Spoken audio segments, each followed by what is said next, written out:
इंतजार करता रहता हूं ताकि आपसे सीधा संवाद कर सकूं। कितने ही सारे संदेश, कितने ही मैसेजेस। मेरा पूरा प्रयास रहता है कि ज्यादा से ज्यादा संदेश को पढूं, आपके सुझावों पर मंथन करूं। साथियों, आज बड़ा ही खास दिन है। आज एनसीसी दिवस है। एनसीसी का नाम सामने आते ही हमें स्कूल कॉलेज के दिन याद आ जाते हैं। मैं स्वयं भी एनसीसी कैडेट रहा हूं, इसलिए पूरे विश्वास के साथ कह सकता हूं कि इससे मिला अनुभव मेरे लिए अनमोल है। एनसीसी युवाओं में अनुशासन, नेतृत्व और सेवा की भावना पैदा करती है। आपने अपने आसपास देखा होगा, जब भी कहीं कोई आपदा होती है, चाहे बाढ़ की स्थिति हो, कहीं भूकंप आया हो, कोई हादसा हुआ हो, वहां मदद करने के लिए एनसीसी के कैडेट्स जरूर मौजूद हो जाते हैं। आज देश में एनसीसी को मजबूत करने के लिए लगातार काम हो रहा है। 2014 में करीब 14 लाख युवा एनसीसी से जुड़े थे। अब 2024 में 20 लाख से ज्यादा युवा एनसीसी से जुड़े हैं। पहले के मुकाबले 5,000 और नए स्कूल कॉलेजों में अब एनसीसी की सुविधा हो गई है। और सबसे बड़ी बात, पहले एनसीसी में गर्ल्स कैडेट्स की संख्या करीब 25% के आसपास ही होती थी। अब एनसीसी में गर्ल्स कैडेट्स की संख्या करीब करीब 40% हो गई है। बॉर्डर किनारे रहने वाले युवाओं को ज्यादा से ज्यादा एनसीसी से जोड़ने का अभियान भी लगातार जारी है। मैं युवाओं से आग्रह करूंगा कि ज्यादा से ज्यादा संख्या में एनसीसी से जुड़े। आप देखिएगा, आप किसी भी कैरियर में जाए, एनसीसी से आपके व्यक्तित्व निर्माण में बड़ी मदद मिलेगी। साथियों, विकसित भारत के निर्माण में युवाओं का रोल बहुत बड़ा है। युवा मन जब एकजुट होकर देश की आगे की यात्रा के लिए मंथन करते हैं, चिंतन करते हैं, तो निश्चित रूप से इसके ठोस रास्ते निकलते हैं। आप जानते हैं, 12 जनवरी को स्वामी विवेकानंद जी की जयंती पर देश युवा दिवस मनाता है। अगले साल स्वामी विवेकानंद जी की 162वीं जयंती है। इस बार इसे बहुत खास तरीके से मनाया जाएगा। इस अवसर पर 11-12 जनवरी को दिल्ली के भारत मंडपम में युवा विचारों का महाकुंभ होने जा रहा है। और इस पहल का नाम है Viksit Bharat young leaders dialogue. Bharat भर से करोड़ों युवा इसमें भाग लेंगे। गांव, ब्लॉक, जिले, राज्य और वहां से निकलकर के चुने हुए ऐसे 2000 युवा भारत मंडपम में विकसित भारत यंग लीडर्स डायलॉग के लिए जुटेंगे। आपको याद होगा, मैंने लाल किले की प्राचीर से ऐसे युवाओं से राजनीति में आने का आह्वान किया है जिनके परिवार का कोई भी व्यक्ति और पूरे परिवार का पॉलिटिकल बैकग्राउंड नहीं है। ऐसे 1 लाख युवाओं को, नए युवाओं को राजनीति से जोड़ने के लिए देश में कई तरह के विशेष अभियान चलेंगे। विकसित भारत यंग लीडर्स डायलॉग भी ऐसा ही एक प्रयास है। इसमें देश और विदेश से एक्सपर्ट्स आएंगे, अनेक राष्ट्रीय और अंतर्राष्ट्रीय हस्तियां भी रहेगी। मैं भी इसमें ज्यादा से ज्यादा समय उपस्थित रहूंगा। युवाओं के सीधे हमारे सामने अपने आइडियाज को रखने का अवसर मिलेगा। देश इन आइडियाज को कैसे आगे लेकर जा सकता है, कैसे एक ठोस रोडमैप बन सकता है, इसका एक ब्लूप्रिंट तैयार किया जाएगा। तो आप भी तैयार हो जाइए। जो भारत के भविष्य का निर्माण करने वाले हैं, जो देश की भावी पीढ़ी है, उनके लिए ये बहुत बड़ा मौका आ रहा है। आइए मिलकर देश बनाएं, देश को विकसित बनाएं। मेरे प्यारे देशवासियों, मन की बात में हम अक्सर ऐसे युवाओं की चर्चा करते हैं जो निस्वार्थ भाव से समाज के लिए काम कर रहे हैं। ऐसे कितने ही युवा हैं जो लोगों की छोटी छोटी समस्याओं का समाधान निकालने में जुटे हैं। हम अपने आसपास देखें तो कितने ही लोग दिख जाते हैं जिन्हें किसी न किसी तरह की मदद चाहिए, कोई जानकारी चाहिए। मुझे ये जानकर अच्छा लगा, कुछ युवाओं ने समूह बनाकर इस तरह की बात को भी एड्रेस किया है। जैसे लखनऊ के रहने वाले वीरेंद्र हैं। वो बुजुर्गों को डिजिटल लाइफ सर्टिफिकेट के काम में मदद करते हैं। आप जानते हैं कि नियमों के मुताबिक सभी पेंशनर्स को साल में एक बार लाइफ सर्टिफिकेट जमा कराना होता है। 2014 तक इसकी प्रक्रिया यह थी, इसे बैंकों में जाकर बुजुर्ग को खुद जमा करना पड़ता था। आप कल्पना कर सकते हैं कि इससे हमारे बुजुर्गों को कितनी असुविधा होती थी। अब ये व्यवस्था बदल चुकी है। अब डिजिटल लाइफ सर्टिफिकेट देने से चीजें बहुत ही सरल हो गई हैं। बुजुर्गों को बैंक नहीं जाना पड़ता। बुजुर्गों को टेक्नोलॉजी की वजह से कोई दिक्कत न आए, इसमें वीरेंद्र जैसे युवाओं की बड़ी भूमिका है। वो अपने क्षेत्र के बुजुर्गों को इसके बारे में जागरूक करते रहते हैं। इतना ही नहीं, वो बुजुर्गों को टैक्स सेवी भी बना रहे हैं। ऐसे ही प्रयासों से आज डिजिटल लाइफ सर्टिफिकेट पाने वालों की संख्या 80 लाख के आंकड़े को पार कर गई है। इनमें से 2 लाख से ज्यादा ऐसे बुजुर्ग हैं जिनकी आयु 80 के भी पार हो गई है। साथियों, कई शहरों में युवा बुजुर्गों को डिजिटल क्रांति में भागीदार बनाने के लिए भी आगे आ रहे हैं। भोपाल के महेश ने अपने मोहल्ले के कई बुजुर्गों को मोबाइल के माध्यम से पेमेंट करना सिखाया है। इन बुजुर्गों के पास स्मार्टफोन तो था, लेकिन उसका सही उपयोग बताने वाला कोई नहीं था। बुजुर्गों को डिजिटल अरेस्ट के खतरे से बचाने के लिए भी युवा आगे आए हैं। अहमदाबाद के राजीव लोगों को डिजिटल अरेस्ट के खतरे से आगाह करते हैं। मैंने मन की बात के पिछले एपिसोड में डिजिटल अरेस्ट की चर्चा की थी। इस तरह के अपराध के सबसे ज्यादा शिकार बुजुर्ग ही बनते हैं। ऐसे में हमारा दायित्व है कि हम उन्हें जागरूक बनाएं और साइबर फ्रॉड से बचने में मदद करें। हमें बार बार लोगों को समझाना होगा कि डिजिटल अरेस्ट नाम का सरकार में कोई भी प्रावधान नहीं है। ये सरासर झूठ, लोगों को फंसाने का एक षड्यंत्र है। मुझे खुशी है कि हमारे युवा साथी इस काम में पूरी संवेदनशीलता से हिस्सा ले रहे हैं और दूसरों को भी प्रेरित कर रहे हैं। मेरे प्यारे देशवासियों, आजकल बच्चों की पढ़ाई को लेकर कई तरह के प्रयोग हो रहे हैं। कोशिश यही है कि हमारे बच्चों में क्रिएटिविटी और बढ़े, किताबों के लिए उनमें प्रेम और बढ़े। कहते भी हैं, किताबें इंसान की सबसे अच्छी दोस्त होती हैं। और अब इस दोस्ती को मजबूत करने के लिए लाइब्रेरी से ज्यादा अच्छी जगह और क्या होगी। मैं चेन्नई का एक उदाहरण आपसे शेयर करना चाहता हूं।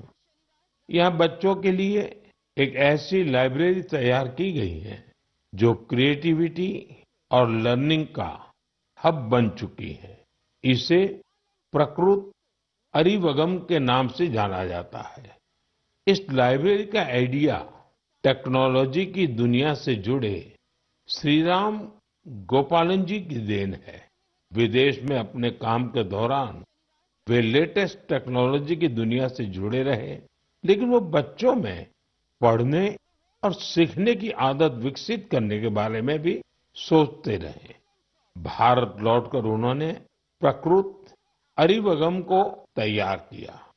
इसमें 3000 से अधिक किताबें हैं, जिन्हें पढ़ने के लिए बच्चों में होड़ लगी रहती है। किताबों के अलावा इस लाइब्रेरी में होने वाली कई तरह की एक्टिविटीज भी बच्चों को लुभाती है। स्टोरी टेलिंग सेशन हो, आर्ट वर्कशॉप्स हो, memory training classes, robotics lesson या फिर पब्लिक स्पीकिंग, यहाँ हर किसी के लिए कुछ न कुछ जरूर है जो उन्हें पसंद आता है। साथियों, हैदराबाद में फूड फॉर थॉट फाउंडेशन ने भी कई शानदार लाइब्रेरीज बनाई है। इनका भी प्रयास यही है कि बच्चों को ज्यादा से ज्यादा विषयों पर ठोस जानकारी के साथ पढ़ने के लिए किताबें मिले। बिहार में गोपालगंज के प्रयोग लाइब्रेरी की चर्चा तो आसपास के कई शहरों में होने लगी है। इस लाइब्रेरी से करीब 12 गांवों के युवाओं को किताबें पढ़ने की सुविधा मिलने लगी है। साथ ही ये लाइब्रेरी पढ़ाई में मदद करने वाली दूसरी जरूरी सुविधाएं भी उपलब्ध करा रही है। कुछ लाइब्रेरीज तो ऐसी हैं जो प्रतियोगी परीक्षाओं की तैयारी में स्टूडेंट्स के बहुत काम आ रही है। ये देखना वाकई बहुत सुखद है कि समाज को सशक्त बनाने में आज लाइब्रेरी का बेहतरीन उपयोग हो रहा है। आप भी किताबों से दोस्ती बढ़ाइए और देखिए कैसे आपके जीवन में बदलाव आता है। मेरे प्यारे देशवासियों, परसों रात ही मैं दक्षिण अमेरिका के देश गयाना से लौटा हूँ। भारत से हजारों किलोमीटर दूर गयाना में भी एक मिनी भारत बसता है। आज से लगभग 180 वर्ष पहले गयाना में भारत के लोगों को खेतों में मजदूरी के लिए, दूसरे कामों के लिए ले जाया गया था। आज गयाना में भारतीय मूल के लोग राजनीति, व्यापार, शिक्षा और संस्कृति के हर क्षेत्र में गयाना का नेतृत्व कर रहे हैं। गयाना के राष्ट्रपति डॉक्टर इरफान अली भी भारतीय मूल के हैं, जो अपनी भारतीय विरासत पर गर्व करते हैं।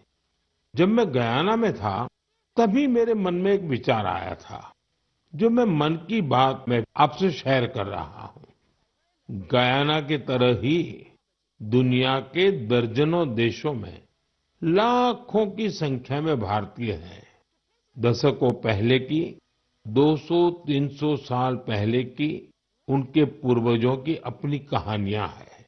क्या आप ऐसी कहानियों को खोज सकते हैं कि किस तरह भारतीय प्रवासियों ने अलग अलग देशों में अपनी पहचान बनाई, कैसे उन्होंने वहां की आजादी की लड़ाई के अंदर हिस्सा लिया, कैसे उन्होंने अपनी भारतीय विरासत को जीवित रखा। मैं चाहता हूं कि आप ऐसी सच्ची कहानियों को खोजें और मेरे साथ शेयर करें। आप इन कहानियों को नमो ऐप पर या माईगोव पर #इंडियन डायस्पोरा स्टोरीज के साथ भी शेयर कर सकते हैं। साथियों, आपको ओमान में चल रहा एक एक्स्ट्रा ऑर्डिनरी प्रोजेक्ट भी बहुत दिलचस्प लगेगा। अनेकों भारतीय परिवार कई शताब्दियों से ओमान में रह रहे हैं। इनमें से ज्यादातर गुजरात के कच्छ से जाकर बसे हैं। इन लोगों ने व्यापार के महत्वपूर्ण लिंक तैयार किए थे। आज भी उनके पास ओमानी नागरिकता है, लेकिन भारतीयता उनकी रग रग में बसी है। ओमान में भारतीय दूतावास और नेशनल आर्काइव्स ऑफ इंडिया के सहयोग से एक टीम ने इन परिवारों की हिस्ट्री को प्रिजर्व करने का काम शुरू किया है। इस अभियान के तहत अब तक हजारों डॉक्यूमेंट्स जुटाए जा चुके हैं। इनमें diary, account book, ledgers, letters और टेलीग्राम शामिल है। इनमें से कुछ दस्तावेज तो सन 1838 के भी हैं। ये दस्तावेज भावनाओं से भरे हुए हैं। बरसों पहले जब वो ओमान पहुंचे तो उन्होंने किस प्रकार का जीवन जिया, किस तरह के सुख दुख का सामना किया और ओमान के लोगों के साथ उनके संबंध कैसे आगे बढ़े, ये सब कुछ इन दस्तावेजों का हिस्सा है। ओरल हिस्ट्री प्रोजेक्ट ये भी इस मिशन का एक महत्वपूर्ण आधार है। इस मिशन में वहां के वरिष्ठ लोगों ने अपने अनुभव साझा किए हैं। लोगों ने वहां अपने रहन सहन से जुड़ी बातों को विस्तार से बताया है। साथियों, ऐसा ही एक ओरल हिस्ट्री प्रोजेक्ट भारत में भी हो रहा है।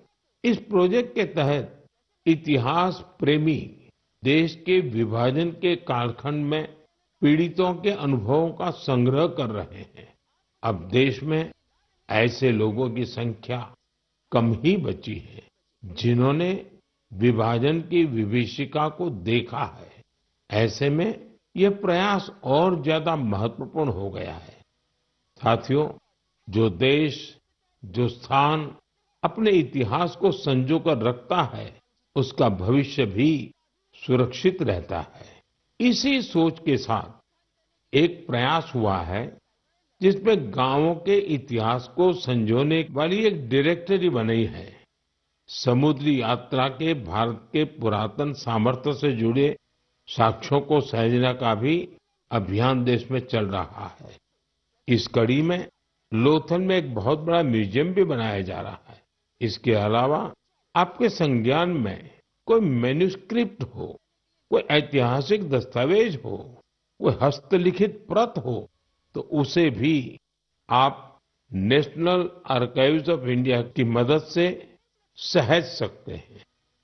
साथियों, मुझे स्लोवाकिया में हो रहे ऐसे ही एक और प्रयास के बारे में पता चला है जो हमारी संस्कृति को संरक्षित करने और उसे आगे बढ़ाने से जुड़ा है। यहाँ पहली बार स्लोवाक लैंग्वेज में हमारे उपनिषदों का अनुवाद किया गया है। इन प्रयासों से भारतीय संस्कृति के वैश्विक प्रभाव का भी पता चलता है। हम सभी के लिए ये गर्व की बात है कि दुनिया भर में ऐसे करोड़ों लोग हैं जिनके हृदय में भारत बसता है। मेरे प्यारे देशवासियों, अब मैं आपसे देश की एक ऐसी उपलब्धि साझा करना चाहता हूं जिसे सुनकर आपको खुशी भी होगी और गौरव भी होगा, और अगर आपने नहीं किया है तो शायद पछतावा भी होगा। कुछ महीने पहले हमने एक पेड़ माँ के नाम अभियान शुरू किया था। इस अभियान में देश भर के लोगों ने बहुत उत्साह से हिस्सा लिया। मुझे ये बताते हुए बहुत खुशी हो रही है कि इस अभियान ने 100 करोड़ पेड़ लगाने का अहम पड़ाव पार कर लिया है। 100 करोड़ पेड़, वो भी सिर्फ 5 महीनों में। ये हमारे देशवासियों के अथक प्रयासों से ही संभव हुआ है। इससे जुड़ी एक और बात जानकर आपको गर्व होगा। एक पेड़ माँ के नाम अभियान अब दुनिया के दूसरे देशों में भी फैल रहा है। जब मैं गयाना में था तो वहां भी इस अभियान का साक्षी बना। वहां मेरे साथ गयाना के राष्ट्रपति डॉक्टर इरफान अली, उनकी पत्नी की माताजी और परिवार के बाकी सदस्य एक पेड़ माँ के नाम अभियान में शामिल हुए। साथियों, देश के अलग अलग हिस्सों में ये अभियान लगातार चल रहा है। मध्य प्रदेश के इंदौर में एक पेड़ माँ के नाम अभियान के तहत पेड़ लगाने का रिकॉर्ड बना है। यहाँ 24 घंटे में 12 लाख से ज्यादा पेड़ लगाए गए। इस अभियान की वजह से इंदौर की रेवती हिल्स के बंजर इलाके अब ग्रीन जोन में बदल जाएंगे। राजस्थान के जैसलमेर में इस अभियान के द्वारा एक अनोखा रिकॉर्ड बना। यहाँ महिलाओं की एक टीम ने एक घंटे में 25,000 पेड़ लगाए। माताओं ने माँ के नाम पेड़ लगाया और दूसरों को भी प्रेरित किया। यहाँ एक ही जगह पर 5,000 से ज्यादा लोगों ने मिलकर पेड़ लगाए। ये भी अपने आप में एक रिकॉर्ड है। एक पेड़ माँ के नाम अभियान के तहत कई सामाजिक संस्थाएं स्थानीय जरूरतों के हिसाब से पेड़ लगा रही है। उनका प्रयास है कि जहाँ पेड़ लगाए जाएं, वहाँ पर्यावरण के अनुकूल पूरा इकोसिस्टम डेवलप हो। इसलिए ये संस्थाएं कई औषधीय पौधे लगा रही हैं, तो कहीं चिड़ियों का बसेरा बनाने के लिए पेड़ लगा रही है। बिहार में जीविका सेल्फ हेल्प ग्रुप की महिलाओं ने 75 लाख पेड़ लगाने का अभियान चला रही है।